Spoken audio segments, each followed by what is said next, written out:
Kif issa l-budget ġie ppreżentat, il-Parlament ġie fi stadju ta' kumitat ta' provvista fejn ġew diskussi l-estimi finanzjarji għall-Ministeru għat-Trasport, l-Infrastruttura u l-Proġetti Kapitali.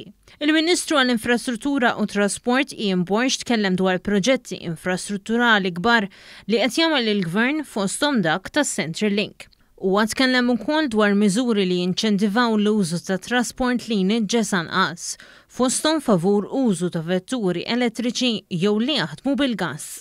Qal ukoll li trasport b'xejn għall-anzjani minn 70 sena il fuq jikkomplimenta ma' miżuri li daħħal il-Gvern qabel.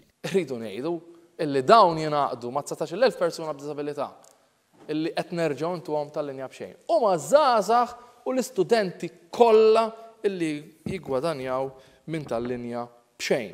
Intant is-Segretarju Parlamentari għall-Artijiet u l-Kostruzzjoni, Chris Saġus, semat ta' miżuri li bihom il-Gvern wessa l-eżenzjoni mit-taxxa tal-boll għal dawk li jixtru l-ewwel proprjetà tagħhom fost oħrajn. Ikomplu jibbenefikaw aktar fuq skemi u tnaqqis ta' taxxa fuq it-tieni dar tagħhom, is-second home buyers.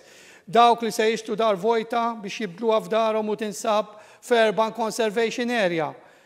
Daw kollha ftakarna fihom kif ukoll min jiddeċidi xi proprjetà dar ġewwa Għawdex. Fil-Parlament kellem ukoll id-deputat Laburista Joe Mizzi li faħħar il-proġett tal-Junction tal-Marsa u kif qabel dan il-proġett inċident kien joħloq konġestjoni ta' traffiku. Kien weġġa jemlewa għala it-traffiku ħadd ma mart l-airport tirfu l-flajs kollha, il-bastimenti ma setux jabbu ma se jġibu l-containers.